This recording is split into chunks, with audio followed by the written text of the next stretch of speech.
नमस्कार, सुप्रभात, good morning to all of you. Nice the primary school unit of Gyan Mandir विद्यापीठ और मैं प्रतीक राजगुरु आज के इस ऑनलाइन लेक्चर में आप सभी छात्रों का तहे दिल से स्वागत करता हूं। और आज के हमारे हिंदी विषय के अगले विषयांक की ओर जो है वह आगे बढ़े उससे पहले मैं यहाँ पर बड़ी ही सुंदर बात जो है वह आपको पसंद आए ऐसी बात जो है वह मैं आपके सामने पेश करूंगा। आशा करता हूँ आप शांति से, गौर से और ध्यान से मेरी बात जो है वह सुने। एक 5 साल का बच्चा हमारे भारत देश में आया हुआ रामेश्वरम, जो समुद्र के तट पर आया हुआ अंतिम स्थान, उस रामेश्वरम में 5वीं कक्षा में पढ़ता एक बच्चा है। वह अपने वर्गखंड के सभी छात्रों के साथ, अपने विज्ञान विषय के शिक्षक के साथ, अध्यापक महोदय के साथ जो है वह समुद्र के तट पर घूमने के लिए जो है वह गया हुआ है। और वहाँ जाकर उनके विज्ञान विषय के जो अध्यापक महोदय है वे हवा में हवाई जहाज किस प्रकार से उड़ते हैं, तैरते हैं, उसकी बात जो है वह समझाने के लिए छात्रों को ले गए थे। और समंदर के तट पर बैठकर आसमान में उड़ रहे, समंदर के तट पर उड़ रहे पंछियों का अवलोकन छात्रों से करवा रहे थे। और 5 साल के उस बच्चे ने मन में जो है वह एक दृढ़ निर्धार, निश्चय जो है वह किया कि मैं भी ऐसा कुछ महान काम जो है वह करूंगा जिस काम के बदौलत मैं भी इस प्रकार की अवकाश यात्रा से जुड़े हुए कुछ न कुछ संशोधन जो है वह मैं करूंगा। और बचपन से 5वीं कक्षा में पढ़ते उस बालक ने जो स्वप्न देखा था वह सारे के सारे स्वप्न अपने कर्मों से साकार किए। और हमारे भारत के विज्ञान के, अवकाश विज्ञान के क्षेत्र में जिन्होंने जो है वह बड़ा ही नाम कमाया, जिसे हम अब्दुल कलाम के नाम से पहचानते हैं। अब्दुल कलाम जी जो है वे भारत के महान वैज्ञानिकों में जिनका नाम जो है वह बड़े ही मान और सम्मान से हम सब भारतीय जो है वह लेते हैं। अब्दुल कलाम ने भारत को अणु और परमाणु ऊर्जा में आत्मनिर्भर जो है वह बना करके उन्होंने बड़ा ही सुंदर जो है वह काम किया था। और बाद में वे हमारे भारत देश के राष्ट्रपति के पद पर भी विराजित रहे। लेकिन सादगी और सरलता के प्रतीक ऐसे डॉक्टर एपीजे अब्दुल कलाम ने बड़ी सुंदर बात जो है वह हम सभी भारतीयों के सामने रखी। और साथ ही में युवाओं को संबोधित करते हुए उन्होंने एक सम्मेलन में कहा था, अरे स्वप्न वो नहीं जो नींद में आपको सोते वक्त आए। गौर से सुनिएगा, अब्दुल कलाम जी ने बड़ी ही रोचक बात जो है वह करते हुए कहा था कि स्वप्न वो नहीं जो आपको सोते वक्त आए, लेकिन स्वप्न तो वो है जो सिद्ध न हो तब तक आपको सोने ही न दे। जो सिद्ध न हो तब तक आपको सोने ही न दे, उसे जो है वह स्वप्न अब्दुल कलाम जो है वह कहते थे। सोने के बाद तो सभी स्वप्न देखते हैं, लेकिन एक बार मन में ठान लिया कि मुझे ये करना है, मुझे वो बनना है, तो जब तक उस निर्धारित लक्ष्य को आप हासिल न कर ले तब तक आपको जो है वह नींद न आए। कड़ी मेहनत, कड़ा परिश्रम जो है वही सफलता की कुंजी बताने वाले एपीजे अब्दुल कलाम ने विंग्स ऑफ फायर, अगन पंख नाम की सुंदर आत्मकथा कलाकृति जो है वह भी उन्होंने लिखी। और अब्दुल कलाम राष्ट्रपति के पद पर विराजित थे, पूर्व राष्ट्रपति भी थे। बाद में अब्दुल कलाम ने बड़ी ही सादगी और सरलता के साथ अपना जीवन जो है वह बिताया था। वे अब्दुल कलाम, बड़ी सुंदर बात जो है वह यहाँ पर आपके अभ्यासक्रम में अब्दुल कलाम जी की जो है वह दी गई हुई है। तो आइए साथ मिलकर के हिंदी विषय में चौथा विषयांक देश के नाम संदेश पत्र जो है उसका आज हम लोग यहाँ पर जो है वह अभ्यास करेंगे। सभी छात्र जो है वह अपनी किताब निकालें। अपनी किताब में 21वें पन्ने पर दिया गया चौथा विषयांक देश के नाम संदेश पत्र का आज हम अभ्यास करेंगे।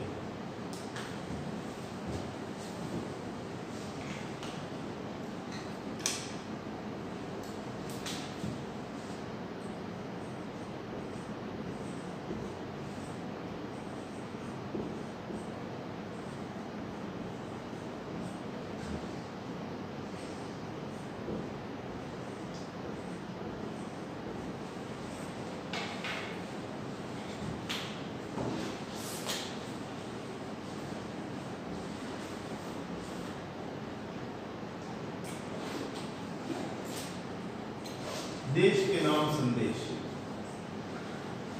यह जो विषयांक है उसका साहित्य प्रकार है पत्र। तो यहाँ पर प्रस्तुत पत्र का जो है वह हम अभ्यास करेंगे। पत्र लेखन जो है वह एक कला है, एक आर्ट। और पत्र लेखन करके पुराने ज़माने में जब मोबाइल दूरभाष की जो है वह सुविधाएं नहीं थी, तब लोग जो है वह एक दूसरे को पत्र के माध्यम से ही मिलते जुलते थे। और यहाँ पर प्रस्तुत पत्र जो है वह दिया गया हुआ है देश के नाम संदेश का। उसका अभ्यास करें उससे पहले यहाँ पर ब्रैकेट में दी गई हुई बड़ी सुंदर बात जो है, आइए उसकी सबसे पहले बात कर लेते हैं। तो सभी छात्र 21वें पन्ने पर विषयांक के बारे में जो समझ दी गई हुई है वह येलो ब्रैकेट में जो है वह दी गई हुई है। तो सबसे पहले आइए उसकी बात करते हैं। पत्र के माध्यम से हम दूर बसे संबंधियों, परिवारजनों तथा मित्रों को अपनी बात आसानी से पहुंचा सकते हैं। कि पत्र के माध्यम से ही, पत्र के बल पर चल कर के ही हम अपने जो संबंधी है, हमारे जो रिलेटिव्स है, परिवारजन जो है, यानी हमारे जो परिवार के लोग हैं तथा हमारे जो मित्र है, उनके साथ हम अपनी बात जो है वह आसानी से पहुंचा सकते हैं, कर सकते हैं। एवं सरकारी दफ्तरों में अपनी शिकायतें और आवेदन पहुंचा सकते हैं। कि पत्र के माध्यम से ही सरकारी दफ्तर, ऑफिस जिसे हम कहते हैं, सरकारी दफ्तरों में अपनी हमें यदि कोई शिकायत है, कुछ दिक्कत है, तो शिकायत और हमें कुछ आवेदन देना है, निवेदन, आवेदन दोनों ही जो है वह देने हैं, तो हम पत्र का इस्तेमाल जो है वह कर सकते हैं।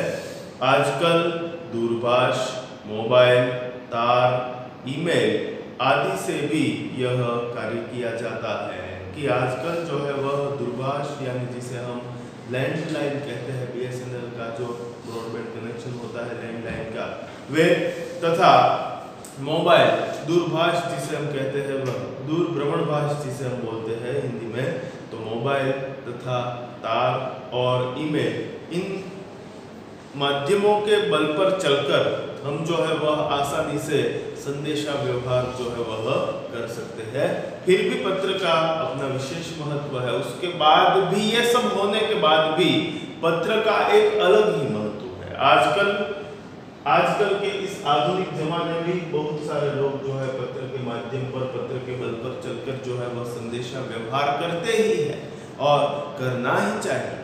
हम सभी छात्रों को भी इस प्रकार से जो है वह पत्र लेखन में दिलचस्पी दिखा करके, पत्र जो है वह 50 पैसे में ही, येलो जिसे हम टपाल बोलते हैं, वह हमें मिलती है और उस पर हम जो है वह अपनी कला से, आर्ट से जो है वह बड़ी ही कलात्मक बना करके पत्रों को जो है वह भेज सकते हैं। तो यहाँ पर एक विशेष ही महत्व पत्र का है, वह यहाँ पर बताया गया हुआ है। और पुराने ज़माने में खत का भी बहुत इंतज़ार जो है वह लोग करते हैं। और खत, पत्र जिसे हम बोलते हैं, वह एक स्थान से, पोस्ट ऑफिस जिसे हम बोलते हैं, डाकघर हिंदी में कहा जाता है, और गुजराती में जिसे टपाल घर कहते हैं, वहाँ जाकर हम खरीदते हैं, उसमें कुछ लिखते हैं और बाद में उसे जब हम भेजते हैं, तब बाद में वह जो है वह 2-3 दिन के बाद जहाँ पर गंतव्य स्थान, जहाँ पर हमें भेजना है, वहाँ पर वह खत जो है वह पहुँचता है।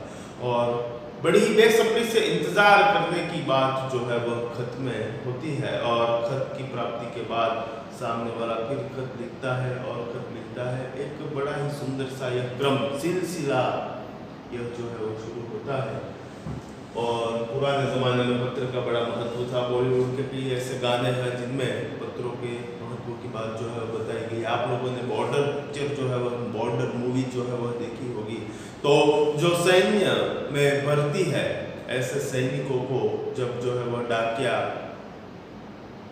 पत्र लेकर के पहुंचता है, चिट्ठी लेकर के जाता है, तो सारे जो है वह सैनिक इकट्ठे होकर के चिट्ठियाँ जो है वह अपनी अपनी लेकर के बड़ी ही बेसब्री से, जिसका इंतज़ार था, वे चिट्ठी प्राप्त करते हैं और पढ़ते हैं। तब बड़ी ही सुंदर बात जो है वह, बड़ा ही मज़ा, एक चेहरे पर मुस्कान जो है वह पत्र को पढ़ करके प्राप्त होती है। बॉर्डर पिक्चर में ये गाना जो है वो आता था। संदेश आते हैं हमें तड़पाते हैं, चिट्ठी आती है और पूछ जाती है कि घर कब आओगे। चिट्ठी में कोई संदेश और साथी तुम कहाँ चले गए। ऐसे बॉलीवुड के बहुत से गाने हैं। जाते हो परदेश पिया, परदेश पहुंचकर खत लिख देना। तो पत्र का, चिट्ठी का एक बड़ा ही अंधेरा महत्व जो पुराने ज़माने में था, आज के इस आधुनिक ज़माने में ये मोबाइल जो है वो आया और इस मोबाइल में दूरभाष यानी लैंडलाइन से व्हाट्सएप, फेसबुक, ट्विटर, इन सभी माध्यमों से हम बड़ी ही सरलता से, आसानी से ज़माने के साथ जो है वह बात जो है उसमें बढ़ा हुआ अपग्रेड बात हुई संदेशा व्यवहार की। लेकिन पुराने ज़माने में पत्र का एक अलग ही महत्व था और हम जो है वो छात्र है तो हमें पत्र का जो है वो महत्व समझना चाहिए। 50 पैसे में पत्र जो है वो खरीद कर उसमें हम अपनी कला की पेशगी, हम अपनी कला की प्रस्तुति जो है वो करके खत जो है वो बेचते हैं और सामने वाले को जब यह खत मिलता है तब एक हमारा एक अलग ही व्यक्तित्व जो है वह उसके सामने आता है। तो मैं आशा करता हूँ कि आप सभी छात्र जो है वह इस प्रकार से 50 पैसे के पोस्ट कार्ड यानी 10 रुपये में 20 जो है वह पोस्ट कार्ड जो है वह खरीद करके आप अपने मित्रों को जो है वह ये भेजिए। इसी आशा के साथ यह पत्र जो है वह दिया गया हुआ है। साथ ही में यह पत्र आपके अभ्यासक्रम में है तो यहाँ पर आने वाले कसौटी में, परीक्षा में आपको ये जो है वह पत्र लेखन जो है वो पूछा जाएगा। तो किस प्रकार से, किस हिसाब से पत्र करना है, पत्र जो है वह लिखना है, वह बात भी हम यहाँ से समझेंगे। और साथ ही में अब्दुल कलाम जी ने देश के नाम जो संदेश दिया है उस बात को भी हमें जो है वह समझना है। तो बड़ी सुंदर बात दी गई हुई है। पत्र का एक अलग ही महत्व है जिसकी हमने बात की। अब विषयांग में क्या है उस बात का यहाँ पर एक परिच्छेद है, आइए उसकी बात करें। हमारे पूर्व राष्ट्रपति एवं मिसाइल मैन डॉक्टर अब्दुल पकीर जैनुलाब्दीन अब्दुल कलाम ने दिल्ली से 19 मई 2005 के दिन, क्या आपके पास देश के लिए 10 मिनट है, नाम से देश के नागरिकों को ईमेल किया था कि यहाँ पर देश के नाम संदेश पत्र जो है वह हम पढ़ने वाले हैं। लेकिन प्रस्तुत पत्र में है क्या, तो कि भाई हमारे पूर्व राष्ट्रपति एवं मिसाइल मैन के उपनाम से, मिसाइल मैन के तखल्लुस से, निकनेम से जिन्हें पूरा इंडिया, पूरा भारत जो है वह पहचानता है, वे डॉक्टर अबुल पकीर जैनुलाब्दीन अब्दुल कलाम। पूरा नाम जो है वह आप सभी छात्र जो है वह याद रख ले कि हमारे पूर्व राष्ट्रपति एवं missile man doctor Abul Jainulabdeen Abdul Kalam ji. तो अबुल पकीर जैनुलाब्दीन अब्दुल कलाम जी ने 19 मई 2005 के दिन दिल्ली से ही अपने अब्दुल कलाम जी ने अपने देशवासियों को एक ईमेल किया था, जिस ईमेल का टाइटल था, नाम था, क्या आपके पास देश के लिए 10 मिनट है। क्या आपके पास देश के लिए 10 मिनट है। तो यह बात जो है वह पढ़िए और उसमें देश के नागरिकों को उन्होंने ईमेल किया था और इसमें देशवासियों के मन में देशाभिमान की भावना उत्पन्न हो, ऐसी सीख थी कि प्रस्तुत ईमेल में किस प्रकार की बात थी। तो कि प्रस्तुत ईमेल में जो देशवासी है, भारतीय है, उनके मन में अपने देश के प्रति अभिमान हो, अपने देश के प्रति भावना उत्पन्न हो, ऐसी सुंदर बात के साथ, ऐसे सुंदर आशय के साथ सुंदर पत्र, क्या आपके पास सुंदर ईमेल, क्या आपके पास अपने देश के लिए 10 मिनट है, नाम की सुंदर जो है, नाम का सुंदर ईमेल जो है वह किया था। उसमें उससे क्या होगा, क्योंकि प्रस्तुत ईमेल को 10 मिनट पढ़ेंगे जिससे देशवासियों में देशाभिमान की भावना उत्पन्न हो, ऐसी सीख के साथ देश के नाम संदेश का सुंदर जो है वह अभ्यासक्रम में आपके समाविष्ट पत्र है। तो आइए साथ मिलकर के प्रस्तुत पत्र का अभ्यास करते हुए अपनी बात को आगे बढ़ाते हैं। तो आप सभी छात्र जो है वह देखें तो लिखने वाले की बाईं ओर गुजराती में जिस प्रकार से होता है ठीक उससे विपरीत की बात यहाँ पर आपके हिंदी के पत्र में जो है वह पाई जाती है। तो देखिए लिखने वाले की बाईं ओर जो है वह पत्र लिखने वाले का पता दिया गया हुआ है। वह पता किसका है? पाठ्य पुस्तक में आप सभी छात्र जो है वह 21वें पन्ने पर प्रस्तुत विषयांक को देखें और शुरुआत में देखिए वह दिया गया हुआ है, वह है पता, सरनामू जिसे हम कहते हैं वह यहाँ पर दिया गया हुआ है। और हमारे प्रस्तुत अभ्यासक्रम के साथ जुड़ा हुआ यह पत्र लेखन है। तो आपको किस प्रकार से पत्र लेखन करना है? पत्र लेखन करते वक्त ध्यान में रखने की बात है, इस बात को प्रकट करती हुई मेरी बात की अभिव्यक्ति का एक सुंदर वीडियो जो है वह भी आप सभी छात्रों ने जो है वह देखा ही होगा। तो पत्र लेखन करते वक्त किन बातों का ख्याल रखें, कौन कौन सी बातों का ख्याल रखना चाहिए, ये वीडियो जो है वह भी YouTube चैनल पर दिया गया हुआ ही है। तो यहाँ पर पत्र लेखक जो होता है, पत्र लिखने वाला, उसे कहा जाता है पत्र लेखक। तो पत्र लेखक जो है उसका पता यहाँ पर जो है वह लिखने वाले की बाईं ओर दिया गया हुआ है। और क्या है देखिए, मातृछाया मकान का नाम है, घर का नाम है मातृछाया, बाद में देखिए अल्प विराम किया गया हुआ है। और मातृछाया मकान कहाँ पर आया हुआ है? तो कि ऊंची शेरी नाम का जो इलाका है, मोहल्ला है, वहां पर जो है वह मातृछाया नाम का मकान आया हुआ है। और ऊंची शेरी, मातृछाया ऊंची शेरी आई कहाँ पर है? तो कि गांव मेसपुरा, गांव जो है उसका नाम है मेसपुरा। और मेसपुरा गांव किस तहसील में है? तहसील यानी गुजराती में जिसे हम तालुका बोलते हैं तहसील, तो तहसील का नाम है भाभर, जो कि कहाँ आया हुआ है? तो जिसका जिला है बनासकांठा, बनासकांठा में आया हुआ तहसील भाभर, भाभर तहसील में आया हुआ गांव, कौन सा गांव? तो के मेसपुरा नाम का गांव है। मेसपुरा नाम के गांव में ऊंची शेरी आई हुई है और उस ऊंची शेरी में मातृछाया नाम का मकान है। तो इस प्रकार से जो है वह पता लिखना चाहिए, मातृछाया ऊंची शेरी, गांव मेसपुरा, तहसील भाभर, जिला बनासकांठा, दिनांक है 24 दिसंबर 2011। 24 दिसंबर को 2011 के साल को यह पत्र जो है वह लिखा गया हुआ था। और पत्र लिखने वाला जो है वह अपने मित्र को यह पत्र जो है वह लिखता है, लेकिन प्रस्तुत पत्र जो है सामने वाले को देखिए यहाँ पर संबोधन जो है वह किया गया हुआ है। और प्रस्तुत पत्र लिखने वाला पत्र लेखक जो है वह है किरण, किरण जो इस पते पर रह रहा है, मातृछाया ऊंची शेरी, मेसपुरा नाम का गांव, तहसील भाभर, जिला बनासकांठा से मित्र किरण जो है अपने मित्र हर्ष को पत्र जो है वह लिख रहा है। तो यहाँ पर देखिए उसने अपने मित्र को संबोधित करते हुए लिखा है कि प्रिय मित्र हर्ष, प्रिय मित्र हर्ष, बाद में अल्प विराम किया है। बाद में उसके नीचे देखिए लिखा गया हुआ है मित्र हर्ष के ठीक नीचे ही नमस्ते, उसे क्या कहते हैं? उसे अभिवादन कहते हैं। सामने वाले को अपने शब्दों से मान प्रकट करना, मान सम्मान देना, तो नमस्ते। और आगे लिखा है मैं यहाँ सकुशल हूँ, आशा है वहाँ सभी सकुशल होंगे।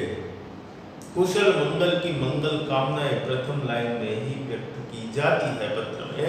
तो यहाँ पर वह अपना हालचाल बताते हुए लिखता है कि मैं यहाँ सकुशल हूँ, आशा है वहाँ सभी सकुशल होंगे। कि मैं यहाँ पर सकुशल हूँ, खुशी मजामा छू गुजरातीમાં જેને આપણે કહીએ છીએ सकुशल हूँ, और मैं आशा करता हूँ वहाँ पर तुम्हारे घर पर, मित्र हर्ष को मित्र किरण लिखता हुआ कह रहा है कि मैं यहाँ सकुशल हूँ और मैं आशा करता हूँ वहाँ पर सभी सकुशल से होंगे। तुम्हारा खत मिला, अगले परिच्छेद में देखिए पत्र की प्राप्ति की बात जो है वह करते हुए किरण हर्ष को कह रहा है कि तुम्हारा खत मिला, पढ़कर खुशी हुई, मुझे तुम्हारा खत प्राप्त हुआ और मैंने तुम्हारा खत जो है वह पढ़ा, तो तुम्हारा पत्र पढ़कर, खत पढ़कर मुझे खुशी हुई, आनंद हुआ। मैंने डॉक्टर अब्दुल कलाम का देशवासियों के नाम भेजा गया ईमेल पढ़ा, वही तुम्हारे लिए प्रेषित कर रहा हूँ।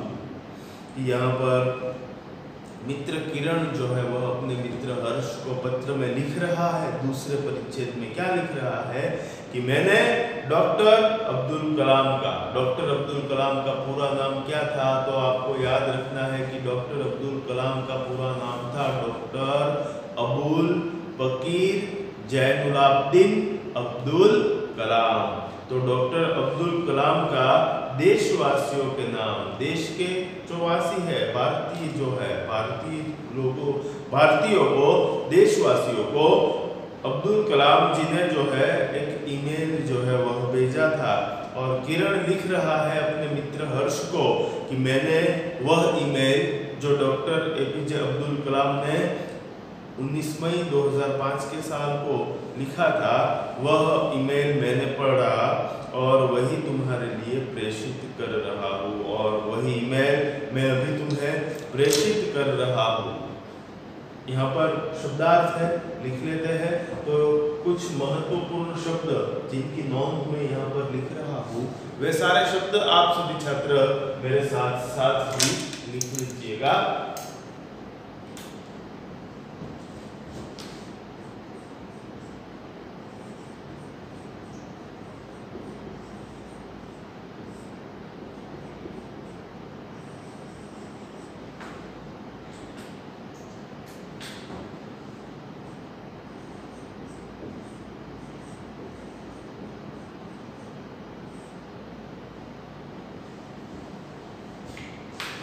शब्द है प्रेषित। प्रेषित यानी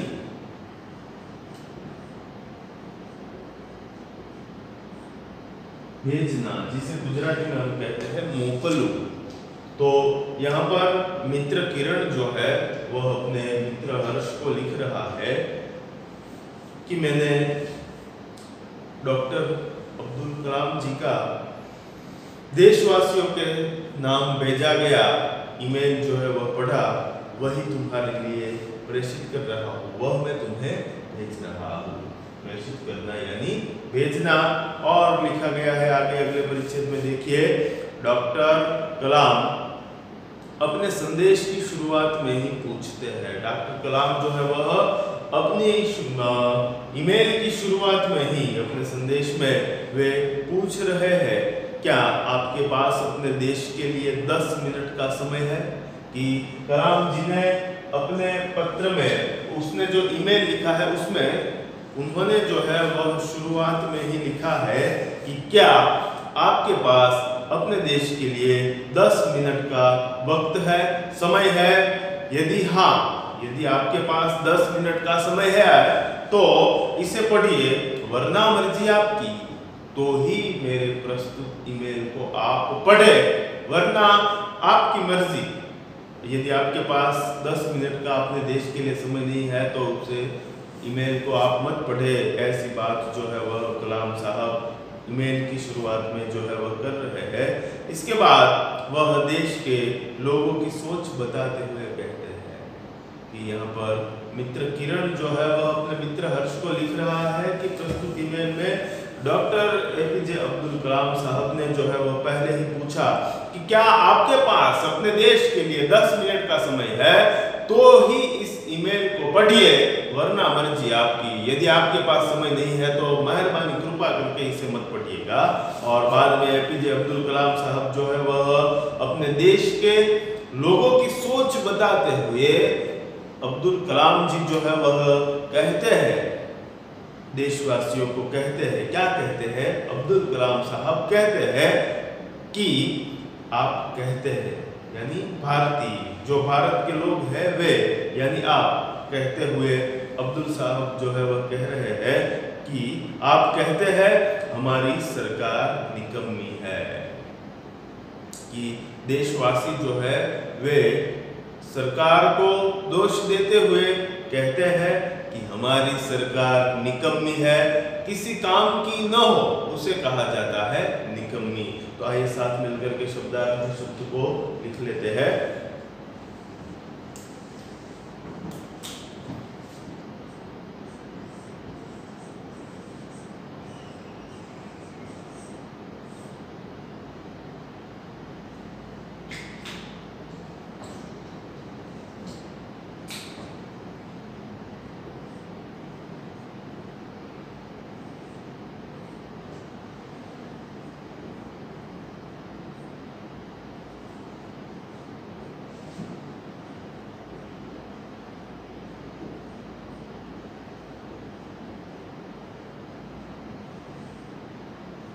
किसी काम की न हो वैसी जिसे कहा जाता है निकम्मी।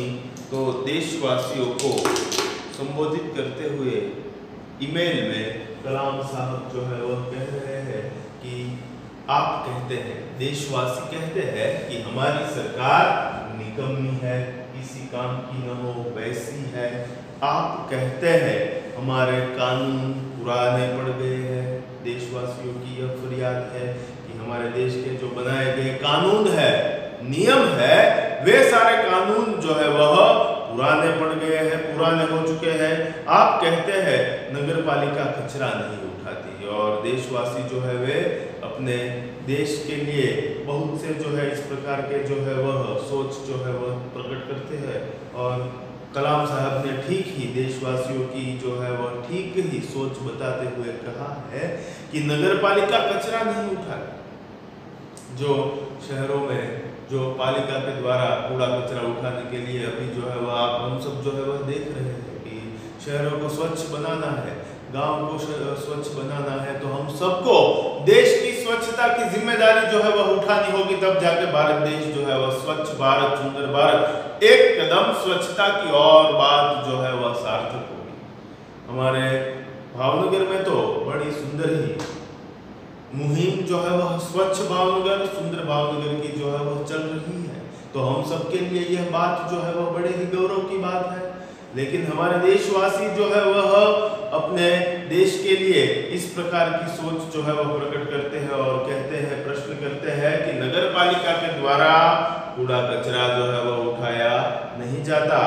आप कहते हैं फोन काम नहीं करता, और हमारे जो भारतवासी है, भारतीय है, वे सब कहते हैं कि हमारे जो फोन होते हैं लैंडलाइन, BSNL जिसे हम बोलते हैं, लैंडलाइन जिसे हम दूरभाष के नाम से पुकारते हैं, अभी लैंडलाइन में भारत संचार निगम लिमिटेड के द्वारा जो है वह जो विजाणु लाइन के द्वारा जो है वह यांत्रिक सुविधापूर्ण जो है वह बातचीत की साधन सामग्री जो है वह पूरे भारत में व्याप्त है। लेकिन अभी मोबाइल फोन के आते वे सुविधा जो है वह उसे इस्तेमाल करने वाले लोग जो है वो बहुत ही कम हो गए हैं। लेकिन अभी भी बहुत से ऐसे घर है, बहुत से ऐसे लोग हैं, बहुत सी ऐसी दफ्तर है, बहुत से ऐसे दफ्तर है जिनमें हमें बातचीत करने के लिए जो है वह उसका इस्तेमाल, दूरभाष का इस्तेमाल जो है वह करते हैं। तो यहाँ पर लोग जो है वह कह रहे हैं कि फोन काम नहीं करता, रेलवे मजाक बन गई है, एयरलाइन दुनिया में है, हमारी ही सबसे खराब है, चिट्ठी अपनी मंजिल तक नहीं पहुंचती।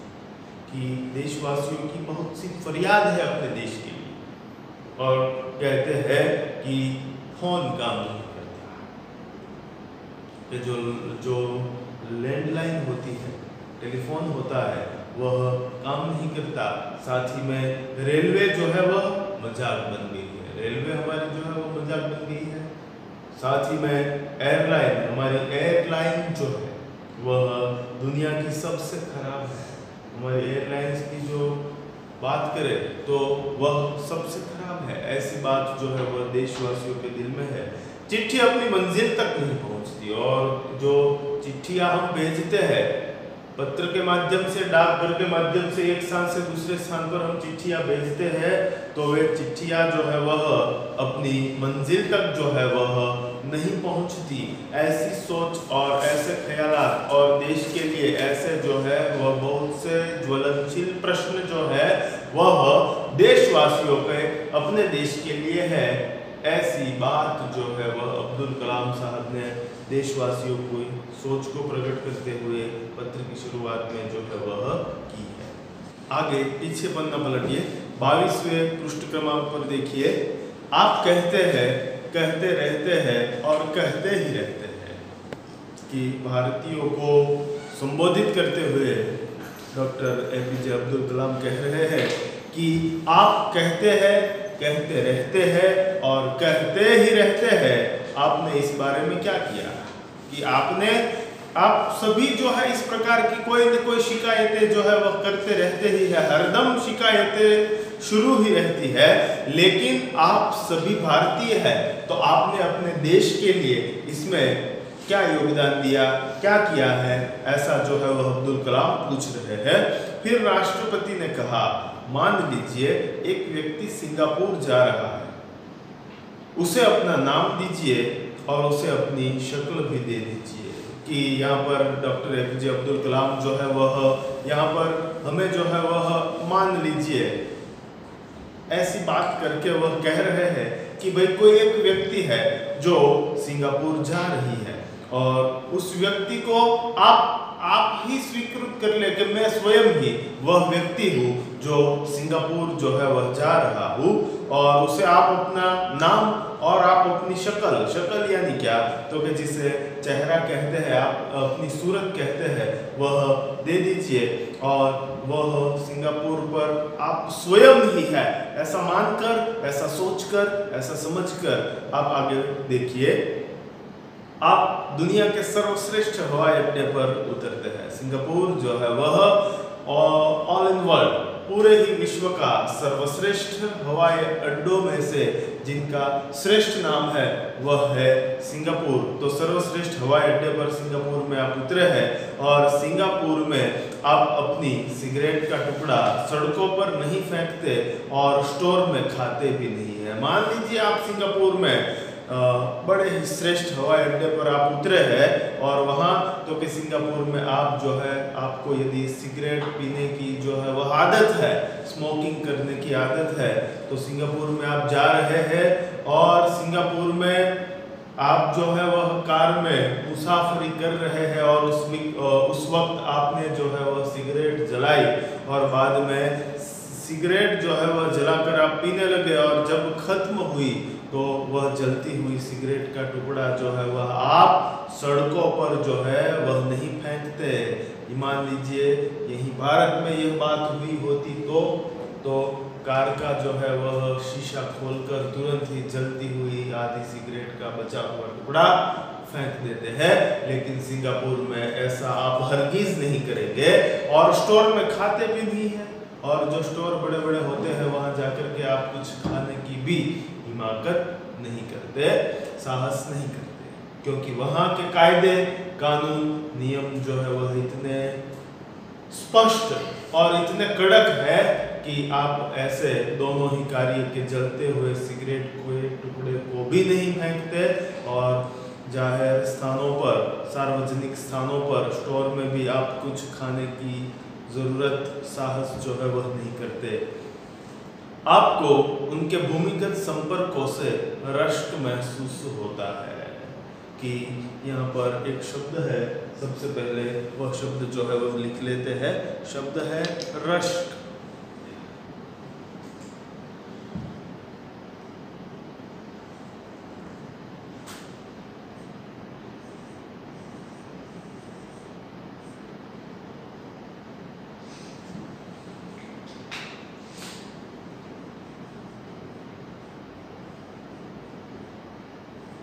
रश्क का अर्थ होता है ईर्ष्या। तो यहाँ पर आप सिंगापुर में जो है वह मुसाफरी कर रहे हैं और आपने जो है वहाँ की जो सड़कें हैं वह देखी, तो भूमिगत संपर्क यानी क्या, जमीन से एक स्थान से दूसरे स्थान को जोड़ने की जो सुविधा है उसे भूमिगत संपर्क के नाम से, जिसे हम सड़क के नाम से बुलाते हैं, पुकारते हैं। आपको उनके भूमिगत संपर्कों से रश्क महसूस होता है कि आप वहां पर सड़कों पर घूम रहे हैं, मोटर गाड़ी में घूम फिर रहे हैं और आपने वहां की सड़कें जो है वह देखी, तो आपको उन उन सड़कों को देखकर वहाँ रश्क ईर्ष्या जो है वह महसूस होती है। आप शाम 5 से 8 बजे के बीच आर्चर्ड रोड पर कार चलाने पर टोल टैक्स तकरीबन 60 रुपये भुगतान करेंगे। कि आपको यदि शाम के 5 बजे के बाद वहाँ का बड़ा ही सुंदर जो है वह इलाका आर्चर्ड रोड का है, वहाँ पर आप जो है वह गाड़ी चलाने के लिए निकले हैं, वहाँ से मान लीजिए वह उस सड़क से आप पसार हो रहे हैं, तो आपको वहाँ पर टोल टैक्स जो है वह भरना होगा। और तकरीबन टोल टैक्स कितना आएगा, तो कि भाई 60 रुपये जो है वह आपको भुगतने होंगे, तब जाकर आप वहाँ के आर्चर्ड रोड पर शाम के 5 बजे के बाद जो है वह घूम फिर सकते हैं, वहाँ गाड़ी जो है वह चला सकते हैं। तो 60 रुपये जितना टोल टैक्स भी वहाँ पर आपको भुगतना होगा। अगर पार्किंग में आपने निर्धारित समय से ज़्यादा गाड़ी खड़ी की तो टिकट पंच कराते हैं। लेकिन आप सिंगापुर में कहते कुछ नहीं, कहते हैं क्या, बड़ी सुंदर बात जो है वह डॉक्टर APJ अब्दुल कलाम करते हुए यहाँ पर देशवासियों को ये बड़े सारे प्रश्न जो है वो पूछते हुए कह रहे हैं कि अगर आप जो है वह सिंगापुर में है और गाड़ी खड़ा करने का स्थान जिसे पार्किंग बोलते हैं, तो पार्किंग में आपने गाड़ी जो है वह एंटर की बाद में आपने लिखवाया कि भाई मैं अभी 10 बजे पहुंचा हूँ और 11 बजे 1 घंटे के बाद मैं यहाँ से अपनी गाड़ी लेकर के निकल जाऊंगा और पार्किंग से मेरी कार जो है वह 1 घंटे के बाद जो है वह नहीं होगी। लेकिन आपको काम में देरी हो गई और 11 बजे से ज़्यादा का वक्त जो है वह हो गया, तो वहाँ पर आपको जो है वह दंड जो है वह भुगतना पड़ेगा और अधिक पैसे जो है वह देने पड़ेंगे। तो अगर आप पार्किंग में निर्धारित समय से ज़्यादा जो है वह गाड़ी खड़ा करते हैं तो आपको टिकट पंच कराना होता है, टिकट जो है भुगतान जो है वह आपको जो है वह देना पड़ता है। लेकिन आप सिंगापुर में कहते कुछ नहीं, कहते हैं क्या, लेकिन वहाँ पर टिकट पंच कराने के लिए गए और टिकट पंच कराने के बाद आप जो है जो जितना पैसा मांगते हैं उतना पैसा दे देते हैं और बिना बोले बिना रुके आप जो है वह वहाँ से चल देते हैं और सिंगापुर में कुछ भी कहते नहीं है। लेकिन इसके बदले आप भारत में होते तो कईयों के फोन जो है वह आप कर लेते और कहते कि वो मेरे ऐसे है, वो मेरे रिश्तेदार है, वो जो है वो पुलिस में है, वे मेरे चाचा है, वो मेरे नाना है, वो मेरे मामा है, ऐसे ऐसे करके ऐसी ऐसी मुटपटांग बातें करके अपनी पहचान वालों को फोन जो है वह लगा करके आप जो है वह छूटने की बात जो है वह करते। लेकिन वहाँ पर सिंगापुर में ऐसा आप कुछ नहीं कहते और ऐसा कुछ भी नहीं करते। बाद में ये सिंगापुर की बात जो है वह यहाँ अब्दुल कलाम ने पूछी और आगे अब्दुल कलाम जी जो है वह कह रहे हैं कि दुबई में आप रमजान के दिनों में सार्वजनिक रूप से कुछ भी खाने का साहस नहीं करते, जिहाद के बिना सिर के बाहर नहीं निकलते। कि मान लीजिए कि आप यदि दुबई में है, दुबई जो है वह तो वहाँ पर सबसे अधिक जो है वह मोमिन मुस्लिम लोगों की जो है वह बस्ती है और रमजान मास मुस्लिम बिरादरों का जो पवित्र मास मास रमजान जो है वह आता है, तब दुबई में आप जो है वह सार्वजनिक रूप से सार्वजनिक स्थानों पर जो है वह जाते हैं तो वहाँ पर कुछ भी खाने का साहस तक नहीं करते। आप भी मुस्लिम है, मोमिन है, उस प्रकार का आपका बर्ताव जो है वह रहता है और जिहाद में बिना सिर के बाहर नहीं निकलते और साथ ही में आप जो है वह वहाँ पर भी आप अपने सिर को ढके बगैर जो है वह वहाँ दुबई में भी आप घूमते फिरते भी नहीं है। ऐसी बात जो है वह यहाँ पर कलाम साहब जो है वह कहते हैं। बाद में आगे वॉशिंगटन की बात करते हुए डॉक्टर कलाम कहते हैं कि वॉशिंगटन में आप 55 मील प्रति घंटा से ऊपर गाड़ी चलाने की हिमाकत नहीं करते और पलटकर सिपाही से यह भी नहीं कहते कि जानता है मैं कौन हूँ, मैं फला हूँ और फला मेरा बाप है। कि बड़ी सुंदर बात जो है वह यहाँ पर बताई गई हुई है। लेकिन एक शब्दार्थ है हिमाकत, आइए लिख लेते हैं।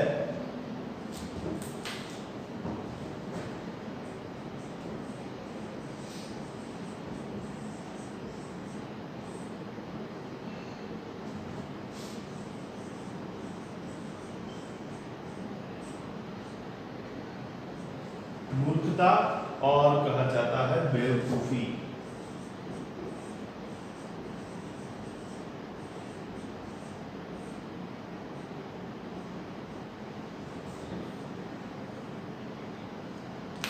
कि आप यदि वॉशिंगटन में है और वॉशिंगटन में घूम रहे हैं तो सड़कों पर आप जो है वो 55 मील प्रति घंटा से ऊपर जो है वह गाड़ी चलाने की मूर्खता बेवकूफ़ी जो है वह नहीं कर सकते, क्योंकि वॉशिंगटन में 55 प्रति किलोमीटर की रफ्तार से अधिक तेज गाड़ी जो है वह वहाँ पर आप नहीं चला सकते। वह वहाँ का कायदा है, कानून है, नियम है। तो आप जो है वह 55 मील प्रति घंटा से ऊपर जो है वह गाड़ी चलाने की हिमाकत मूर्खता नहीं करते। और मान लीजिए कि यदि आपने ऐसा किया, 55 से अधिक आपकी जो है वह स्पीड हुई, गति हुई, रफ्तार हुई, तो पलट कर यदि मान लीजिए कि कोई सिपाही पुलिस वाला जो है वह आ गया, तो आप पलट कर सिपाही से यह भी नहीं कहते कि जानता है मैं कौन हूँ, मैं फला हूँ और फला मेरा बाप है। कि मान लीजिए कि सिपाही आया और सिपाही ने आकर के आपकी गाड़ी जो है वह रोकी और बताया कि आप 55 से अधिक की स्पीड से, 55 मील प्रति घंटा से अधिक की स्पीड से आप जो है वह जा रहे हैं और आपको उसके लिए जो है वह दंड भुगतना होगा। तब जो है वह आप गाड़ी रोककर ऐसा भी नहीं कहते कि जानते हो मैं कौन हूँ, मैं फला हूँ और फला मेरा बाप है। कि मैं अपनी जो है वह पहचान वालों के नाम जो है वह तुरंत ही वहाँ पर जो है वह मान लीजिए कि यदि भारत में होता तो तुरंत उसका नाम, इसका नाम जो है वह दे देकर छूटने के लिए जो है वह कुछ न कुछ उपाय ज़रूर करते, या छूटने के लिए किसी न किसी को जो है वह फ़ोन कॉल करके हम जो है वह बचने का प्रयास करते यदि भारत में होते तो। लेकिन वॉशिंगटन में है तो आप ऐसी मूर्खता करेंगे ही नहीं कि वहां पर 55 मील प्रति घंटा से अधिक की रफ्तार से आप अपनी गाड़ी चलाए और पकड़े जाने के बाद जो है वह दूसरों की पहचान देकर छूटने के उपाय तरकीब जो है वह आप आजमाए। ऐसी हिमाकत कुछ भी नहीं करते और तुरंत ही जितना दंड आपको दिया जाए उतना दंड जो है वह आप फौरन तुरंत बाद जो है वह भुगत लेते। ऑस्ट्रेलिया और न्यूजीलैंड के समुद्र तटों पर आप खाली नारियल हवा में नहीं उछालते। कि मान लीजिए आप ऑस्ट्रेलिया में है या न्यूजीलैंड में है, तो ऑस्ट्रेलिया और न्यूजीलैंड में आप समंदर के तट पर यदि आप घूम रहे हैं, फिर रहे हैं और आपने मान लीजिए कि समुद्र के तट पर नारियल लिया और नारियल पानी जो है वो पी लिया, तो बाद में आप जो है वह नारियल पानी वहाँ जो डस्टबिन होगा, कूड़ादान होगा, उस ही में आप डाल दें और उसके बजाय आप हम भारत में होते तो समंदर के तट पर मान लीजिए हमारे भावनगर के कूड़ा में आप गए हैं या हाथों में गए हैं या निष्कलंक में गए हैं या गोपनाथ के समंदर के तट पर आप घूम रहे हैं और आपने नारियल का पानी जो है वह पिया, तो बहुत से ऐसे लोग जो है वह समंदर के तट पर दिखाई दे रहे हैं जो दिखाई देते थे, जो खाली नारियल का पानी पीकर मान लीजिए कि शोएब अख्तर की तरफ बॉलिंग करने की जो है वह प्रैक्टिस कर रहे हो, उस हिसाब से वह बड़ा सा नारियल अपने एक हाथ में पकड़ करके जो है वह ऐसे घुमा फिरा करके जो है वह डालते हैं कि दृश्य जो है वह देखना बड़ा ही आह्लादक होता है। लेकिन ये जो काम करते हैं, ये इस प्रकार की जो हम हरकतें करते हैं वह बेवकूफ़ी वाली है और हम जो है वह गलत कर रहे हैं। ऐसा हमें नहीं करना चाहिए। उसके बजाय ऑस्ट्रेलिया और न्यूजीलैंड के समुद्र के तटों पर यदि हम होते तो हम जो है वह फौरन तुरंत बाद जो है वह खाली नारियल जो है वह हवा में उछालने की हिमाकत ज़रूरत जो है वह नहीं करते और वहाँ के कूड़ेदान में ही नारियल जो है वह डालते। टोक्यो में आप सड़कों पर पान की पिक क्यों नहीं थूकते? मान लीजिए कि आप जापान के टोक्यो में घूम फिर रहे हैं और अपनी कार से आप जा रहे हैं और कुछ पान मसाला आदि कुछ जो है वह खाने के बाद भारत में होते तो शीशा खोल के तुरंत ही जो है वह पीक देते हैं, पीकना यानी थूकना जिसे हम कहते हैं, थूक देते हैं। लेकिन जापान के टोक्यो में यदि होते तो हम जो है वह बाहर कार से खिड़की से बाहर जो है वह सड़क पर पीकने का यानी थूकने का जो है वह काम हम हरगिज नहीं करते, हम वहाँ डरते हैं। बोस्टन में आप जाली योग्यता प्रमाण पत्र क्यों नहीं खरीदते? मान लीजिए कि हम बोस्टन में हैं तो बोस्टन में जाली योग्यता के प्रमाण पत्र जिसे हम डुप्लीकेट कहते हैं, डुप्लीकेट मार्कशीट्स जिसे कहते हैं, वह खरीदने की हम हिमाकत जरूरत जो है वह नहीं करते हैं। और डॉक्टर कलाम बीच में याद दिलाते हैं, मैं आप ही के बारे में बात कर रहा हूँ, सिर्फ आपके। और डॉक्टर कलाम बार बार यह कह रहे हैं कि मैं आप सभी भारतीयों से ही ये सारे प्रश्न जो है वह पूछ रहा हूँ, आप कहते क्यों नहीं? और यहाँ पर जो है वह डॉक्टर एपीजे अब्दुल कलाम ने विदेश के साथ हमारे देश की जो है वह तुलना की। देश विदेश की जो व्यवस्था कायदे कानून है उनके साथ हमारे यहाँ के कायदे और कानूनों की जो है वह तुलना करती हुई बड़े सुंदर प्रश्न जो है वह यहाँ पर हमारे सामने जो है वह रखे हैं। तो आज के इस ऑनलाइन लेक्चर में देश के नाम संदेश की यह आदि बात जो है वह यहाँ तक रखते हैं और आगे के अगले लेक्चर में आगे की डॉक्टर एपीजे अब्दुल कलाम की बात के साथ हम आगे बढ़ेंगे। आज के लेक्चर में यहाँ तक रखते हैं, लेकिन होमवर्क में आप सभी को क्या करना है मैं यहाँ पर लिखता हूँ, मेरे साथ साथ में होमवर्क जो है वो नोट डाउन कर ले।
आज के इस लेक्चर के अंत में इस प्रकार का होमवर्क जो है वह आपको करना है कि शब्दार्थ जो है प्रस्तुत पाठ के शब्दार्थ ये आपको 2 बार जो है वह लिखने हैं। साथ में डॉक्टर कलाम निबंध लेखन के लिए डॉक्टर कलाम डॉक्टर अबुल जैनुलाब्दीन अब्दुल फकीर कलाम के बारे में जो है वह आपको निबंध लेखन जो है वह करना है।